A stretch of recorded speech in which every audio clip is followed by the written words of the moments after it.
clues for us? We're all set for the next chapter. Yeah, I was just about to come find you. Let's see what it says. Now sprout to life the story's seeds, stirred by wind-born melodies.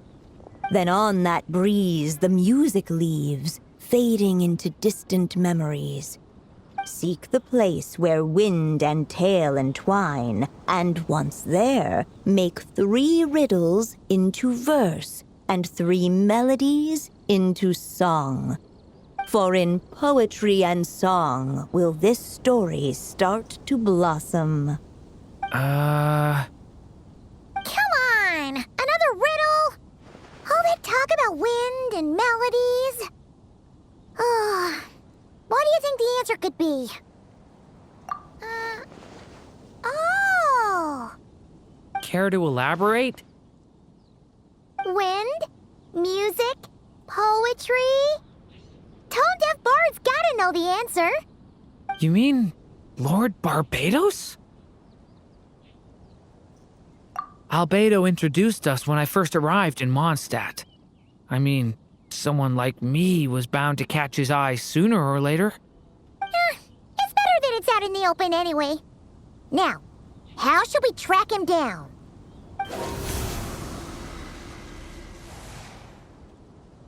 I'm pretty sure he's already caught wind of what's going on here.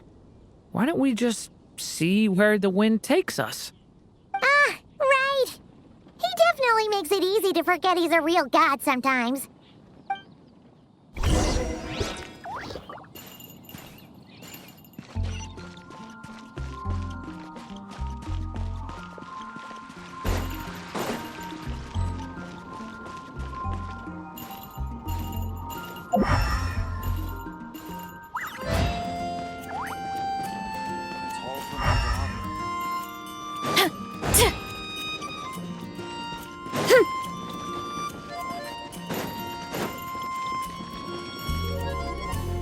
Traveler, Paimon! What a sight for sore eyes!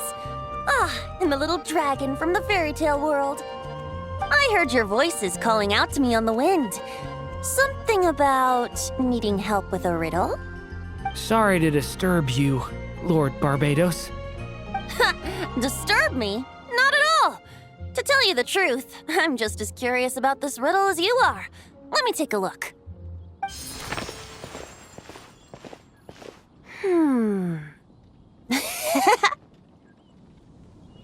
What is it? Did you figure out the answer? 3 riddles and 3 melodies. That sure takes me back. The answer you seek lies hidden in memory. Looks like running to Tone-Deaf Bard was the right call after all. Long ago, those mages came to Mondstadt, seeking to test their strength against mine. But I replied, let us make music, not war, and resolve our conflicts through song. So I strummed my lyre and sang them this verse. O wind, welcome now, my guests. Pass through verdant leaves unseen, where shape your formless self may take, and offer up a graceful scene, a fleeting gift for welcome's sake. Leap at the edge of a sea of clouds, where land meets sky and sky meets ground. There frighten off the noisy crowds and bring my guests a calm profound. Fly beneath the stars up high, where mortal noise is swept aside, that my dear guests with starry eyes may share the dreams they hold inside. Now go to where I vowed to keep a quiet spot for them to sleep. No clash, no contest bars the way, just tea and mirth to fill the day. There you have it, the 3 melodies. As for the answers to those 3 riddles, I trust you can guess them by now. The woods, the edge of a cliff, and the sky? Correct! Funnily enough, your mother was also the first to solve it, all that time ago. There must be some kind of special rapport between those who write stories and those who sing them. The woods, a cliff, and the sky. Oh! So that's where it is! I suppose the spot that answer points to is where you're headed next. You should know, after solving my riddle, the mages even accepted my proposal and made that location their official meeting spot. And going by what your book is suggesting, once you found it, you might want to try playing the melody I just shared with you. Guess you can be pretty reliable when it counts, huh, Great Animal Archon? Thanks for the help, Lord Barbato. Still got questions for me, huh? Yeah, you must have read countless tales in your time, being a wandering bard and all. In your experience, why might an author consider a story unfinished? Unfinished? Well, I guess if there's something left to accomplish in the story, or, if the last line goes, "To be continued." Huh? Wow, your helpfulness lasted for like 1 second. In all seriousness, I would think the answer to that question lies in your mother's story itself. It's not my place to pry any further. All right then, we should get going.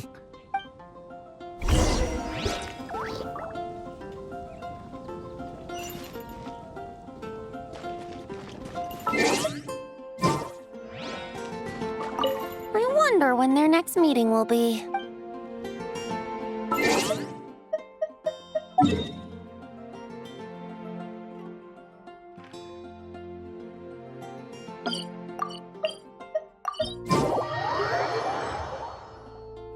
Okay, we're here!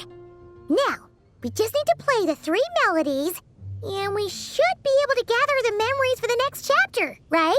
A musical performance? Huh. Out of all the things Miss Lisa has taught me, that's the one I'm worst at.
Even a war that shook the world could not halt the witches' gatherings.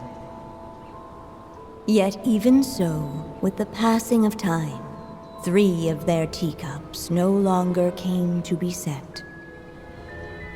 The witches did not linger long in sorrow, for the Story Witch had brought glad tidings of her own. Born was her dragon child, safe and sound. Her fellow witches offered up their blessings, eagerly debating how to celebrate the child's birth.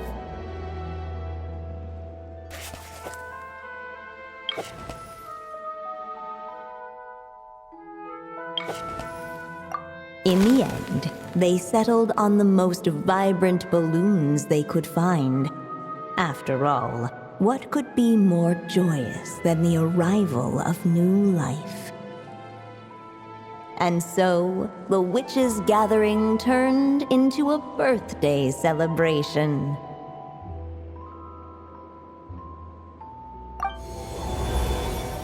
So, we're back in the story world, huh? As if from nowhere, new guests appeared at the witches' table. Perhaps they too had come to celebrate the dragon child's birthday. Yet while everyone else was busy thinking about what kind of gift to offer, these three seemed to have come empty-handed. Hardly the recipe for a warm welcome to a birthday party, now is it?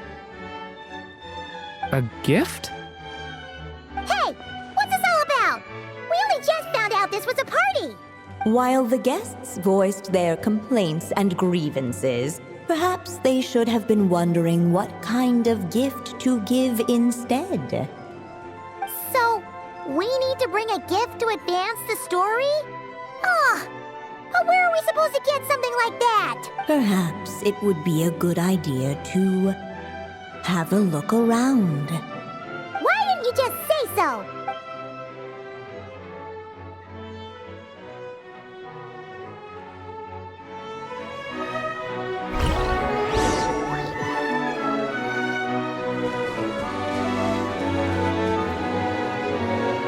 Hey, could we use these as gifts, maybe?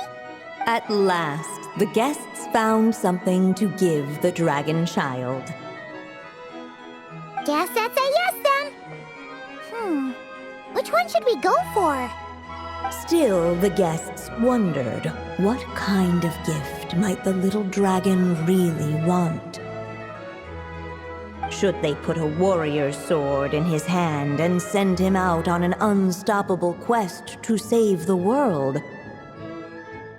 Or perhaps a wandering hero's slingshot and the promise of a life of endless, uncharted adventure.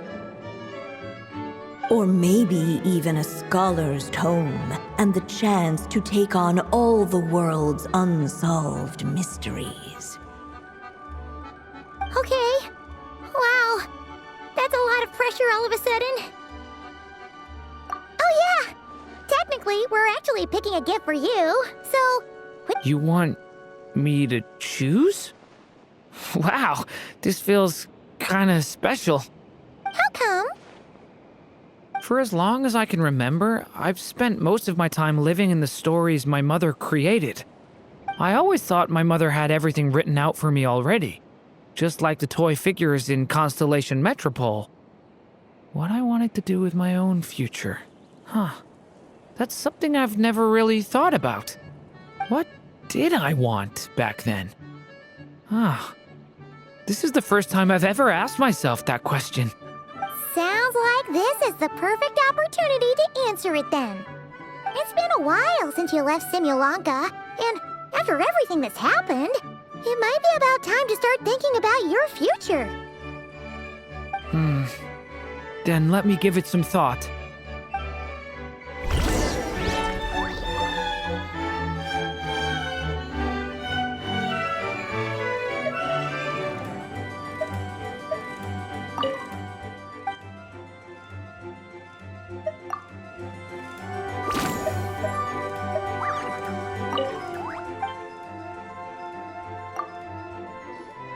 In the end, the guests settled on the Scholar's Tome. So you're the scholarly type, huh? I just feel like I should learn more about the way the world works. What makes you say that? I'll give you an example. Did you know that in Mondstadt, using fire to catch fish is a punishable offense? I thought she was just teaching me regular hunting techniques. It was only after Master Jean caught me and sent me to solitary confinement that I realized I'd misread the situation. So much of what's considered common knowledge in your world just wasn't in Simulanka. So I have to learn. or I'll keep causing trouble for everyone else. Paimon's not sure that counts as common knowledge.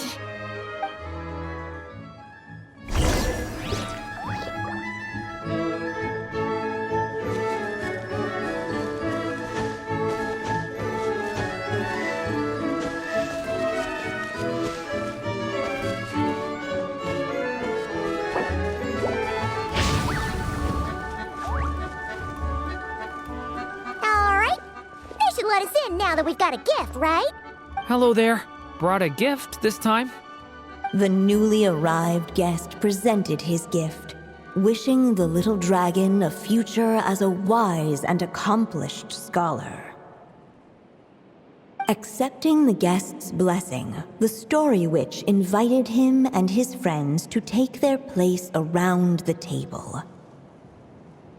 Finally, she could introduce them all to her dragon child, telling all in attendance about the moment of his hatching, and of course, the name he'd been given.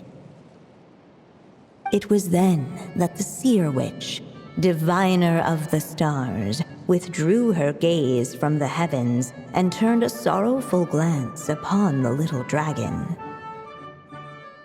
You gave him the same name as that evil dragon? That's right. But the life I intend for him shall be very different. What folly to love so blindly. For as you must know, a name is the mirror of destiny itself. He who bears an evil dragon's name must also inherit the fate of its previous owner. His fate has been foretold. Then I'll rewrite it.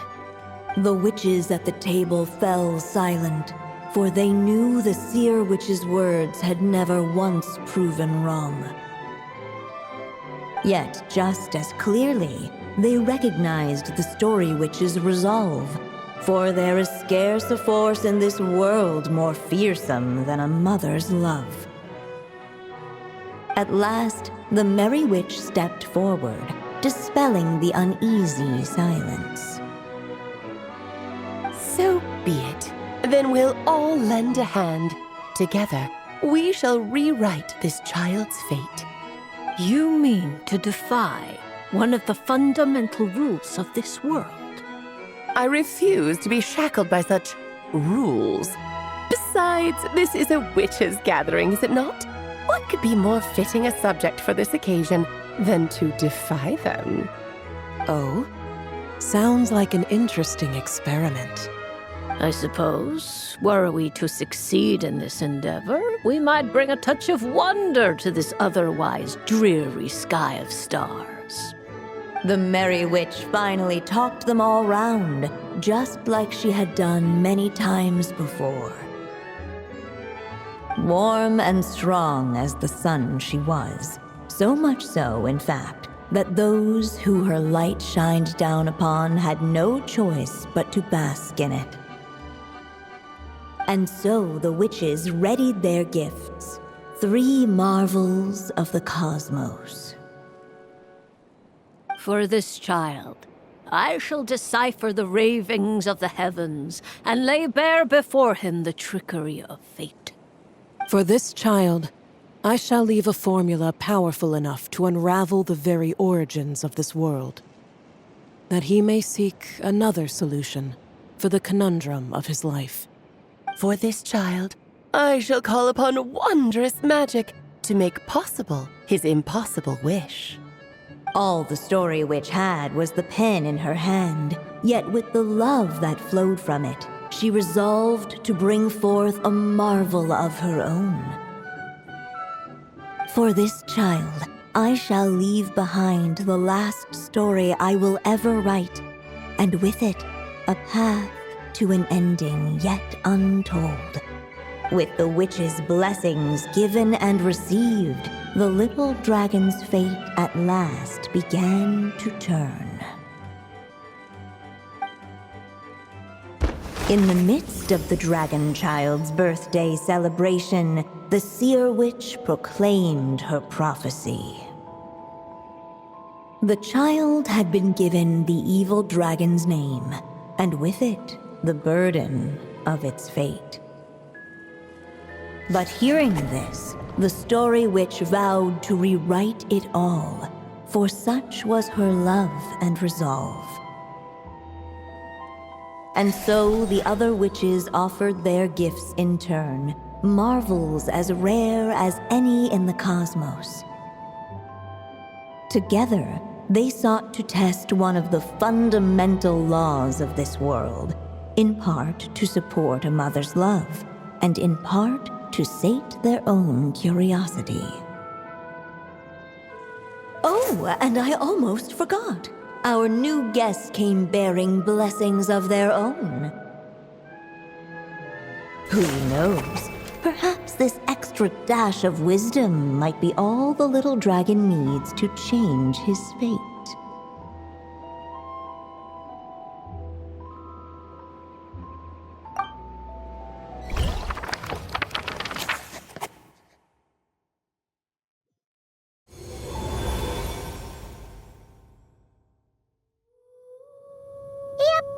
Looks like we've completed this chapter, too.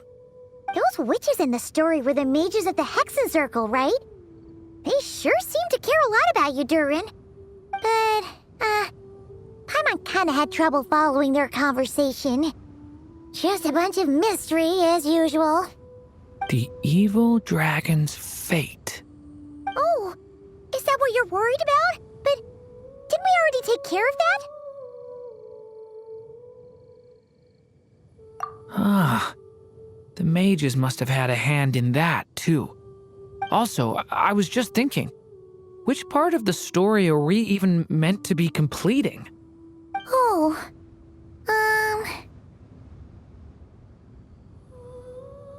It feels less like we're filling in the gaps and more like we're adding something new altogether. But we use the ink, right? And the book hasn't given us any more clues, so that must mean our task is complete. At least for now. Yeah, I guess we're doing something right.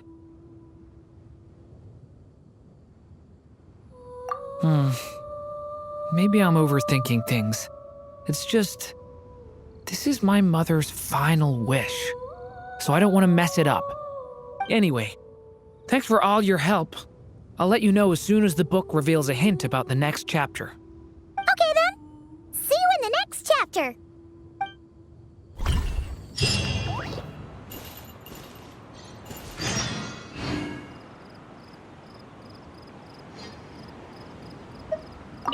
I think I'm gonna stick around, take my time reading through this book. If you feel like jumping back into the story, just come find me.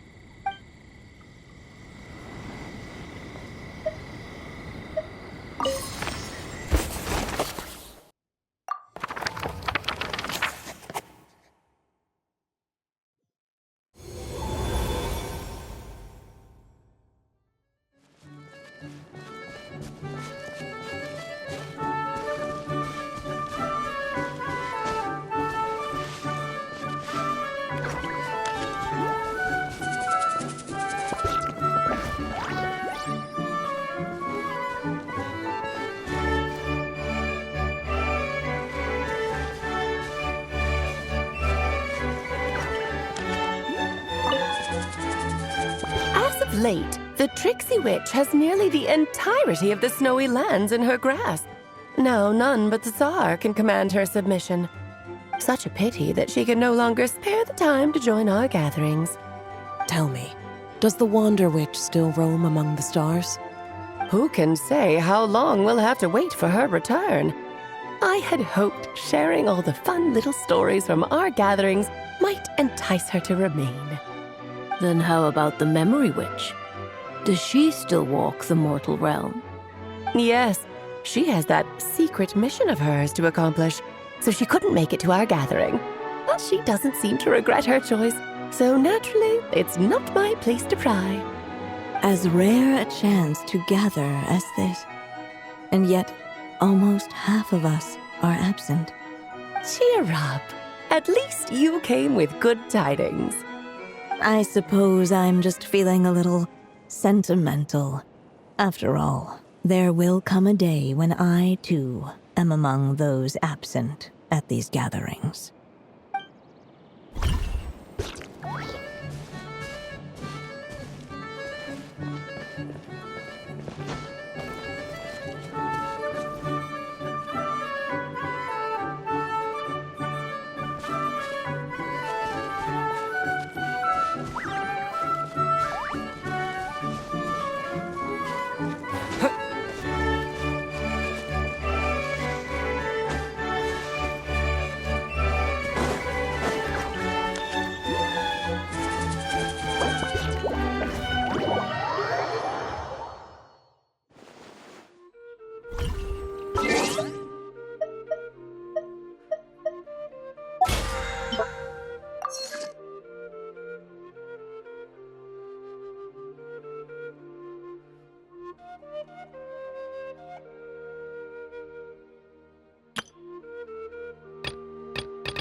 There's a